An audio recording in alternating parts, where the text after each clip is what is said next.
A warm welcome to my YouTube channel, Astrologer Ramkrishna Ghosh. Today, our discussion is July 2026, Rashipal for Scorpio. July 2026, বৃশ্চিক রাশির স্বাস্থ্য কেমন যাবে, তাদের শিক্ষা কেমন হবে, তাদের কর্ম, চাকরি বা ব্যবসা কেমন হবে, তাদের প্রেম দাম্পত্য জীবন কেমন যাবে, তাদের আর্থিক উন্নতি কেমন হবে, তাদের ওভারঅল ভাগ্য কেমন হবে। সবশেষে বৃশ্চিক রাশির যে সমস্যা রয়েছে সেই সমস্যা থেকে বেরিয়ে আসার কী রেমেডি রয়েছে। I would request everyone to watch my video till the end. If you like my content, you can subscribe my YouTube channel. You will be notified if you keep press on bell icon. I truly need your love and support. Share our videos to your friends, family members and loved ones. By the way, let us get to the main points. July 2026, বৃশ্চিক রাশির স্বাস্থ্য কেমন যাবে। রাশির অধিপতি মঙ্গল কিন্তু সপ্তমে রয়েছে, আর বৃশ্চিক রাশির পঞ্চমে কিন্তু শনি অবস্থান করছে। শনি হচ্ছে তৃতীয়পতি, চতুর্থপতি। আপনাদের মাসেল পেন, স্টমাক রিলেটেড কিছু প্রবলেম এগুলো কিন্তু আসতে পারে। আপনাদের নিয়মিত যোগব্যায়াম করা উচিত, হাঁটাচলা করা উচিত, খাদ্যাভ্যাস করা উচিত, তাহলে কিন্তু স্বাস্থ্য অনেকটা ভালো থাকবে। আর মেডিটেশন করা উচিত। আদারওয়াইজ স্বাস্থ্যের ব্যাপারে ছোটোখাটো কিছু প্রবলেম কিন্তু আসতে পারে। ইমিউনিটি উইক হয়ে যাওয়া বা বিভিন্ন ধরনের পেন, ব্যথা বেদনা এগুলো কিন্তু রয়েছে। Next let us move to your education. দেখুন আপনাদের চতুর্থপতি শনি কিন্তু পঞ্চমে রয়েছে, পঞ্চমপতি বৃহস্পতি কিন্তু নবমে রয়েছে, বুধ এবং শুক্র যুক্ত হয়ে।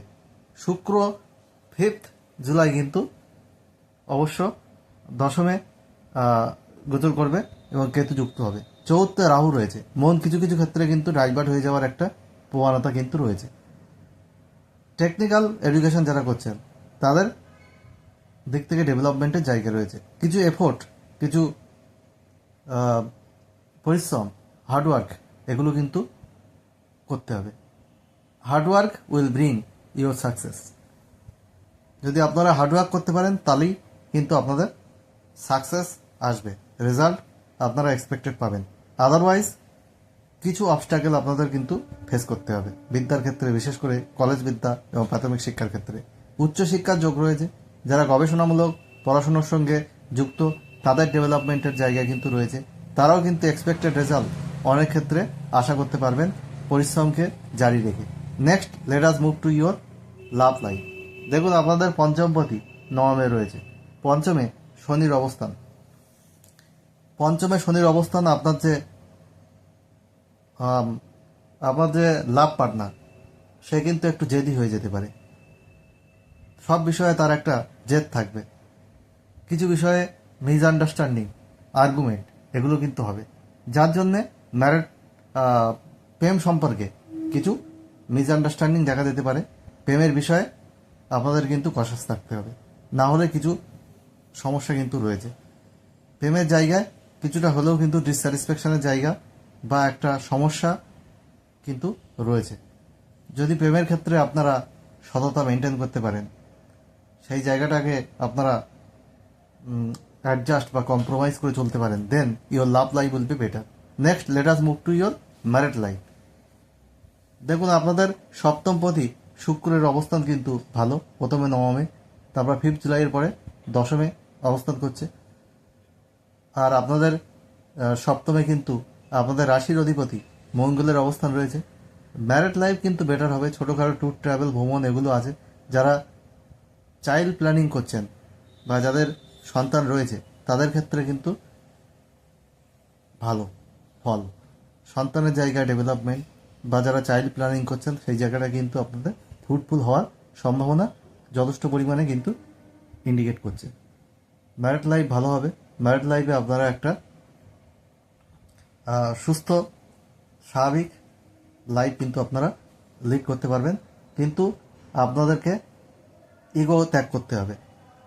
ইগো প্রবলেম যদি আপনারা ত্যাগ না করতে পারেন তাহলে কিছু কিছু ক্ষেত্রে মনের অমিল, মতান্তর এগুলো হতে পারে। Otherwise married life will be better. Next let us move to your fate. দেখুন আপনাদের ভাগ্যস্থানে বৃহস্পতির অবস্থান। বৃহস্পতি আপনাদের দ্বিতীয়পতি, পঞ্চমপতি, তার ভাগ্যস্থানে অবস্থান ভাগ্যের ক্ষেত্রে একটা ডেভেলপমেন্ট দেবে, ভাগ্যের ক্ষেত্রে একটা এক্সপানশন দেবে। ভাগ্যের জায়গা আপনাদের যথেষ্ট সফলতার জায়গা রয়েছে। আপনারা মাঙ্গলিক কাজ, কোনো শুভ কাজ, কোনো মাঙ্গলিক কাজে আপনারা পার্টিসিপেট করতে পারেন। ভাগ্য আপনাদের সাপোর্টিভ হবে, কোনো ইনভেস্টমেন্ট করতে পারেন। সেই জায়গায় আপনাদের কিন্তু ভালো সাকসেস বা ভালো সুযোগ আসার সম্ভাবনা বা পসিবিলিটি কিন্তু দেখতে পাওয়া যাচ্ছে। Next let us move to your career, job. যারা জব করছেন তাদের জবের জায়গায় একটু সমস্যা রয়েছে, কারণ দশমপতি কিন্তু আপনাদের 16 জুলাই পর্যন্ত অষ্টমে থাকছে, তারপরে 16 জুলাইয়ের পর নবমে গোচর করছে। এই অষ্টমে দশমপতির অবস্থান কর্মের পরিবেশ ভালো দেবে না। আপনারা 16 জুলাই পর্যন্ত এর তর্ক বিতর্ক এড়িয়ে চলবেন, কোনো আর্গুমেন্ট করবেন না।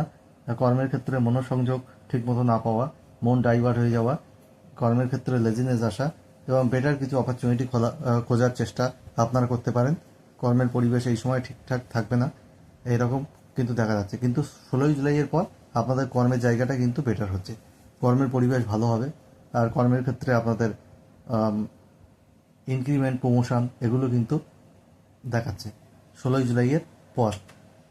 তাহলে আপনাদের ব্যবসার ক্ষেত্রে বলবো, আপনাদের ব্যবসার ক্ষেত্রে আপনাদের 7 জুলাইয়ের পর বুধ কিন্তু স্বক্ষেত্রে বক্রি হচ্ছে। এই সময়টা আপনাদের বিজনেসের জন্য যথেষ্ট গ্রোথ আনবে, সাকসেস আনবে। আর আপনাদের সপ্তমপতি শুক্রের অবস্থানও ভালো রয়েছে। যারা ক্রিয়েটিভ ফিল্ডের সঙ্গে যুক্ত তাদেরও কিন্তু উন্নতির জায়গা রয়েছে, যারা সেলফ এমপ্লয়েড তাদেরও কিন্তু উন্নতির জায়গা রয়েছে। ব্যবসার জায়গা ভালো, আপনাদের আর্থিক জায়গা ভালো হবে, আর্থিক জায়গা গ্রোথ হবে, আপনাদের সেভিংস ভালো হবে, সঞ্চয় ভালো করতে পারবেন যদি আপনারা প্রচেষ্টা চালিয়ে যান। কারণ আপনাদের দ্বিতীয় পতি এবং পঞ্চম পতি কিন্তু নবমে উচ্চস্থভাবে অবস্থান করছে, যেটা 12 বছর পর আপনাদের একটা গ্রোথ বা সাকসেস কিন্তু এনে দেবে। নেক্সট আমি যেটা বলবো, কি করলে আপনারা আরও ভালো থাকতে পারবেন। আপনারা লাল, হলুদ, সোনালি আর অবশ্যই গোলাপি রং, ক্রিম রং বেশি ব্যবহার করুন। Success will be knocking at your door. I will come back soon with updated videos. Let us call it a day. Thank you so much for watching this full video. আর আপনারা মঙ্গলের বীজমন্ত্র প্রতিদিন পাঠ করুন 11 বার। ওম ক্রাং ক্রিং ক্রোং স ভোমায় নমঃ।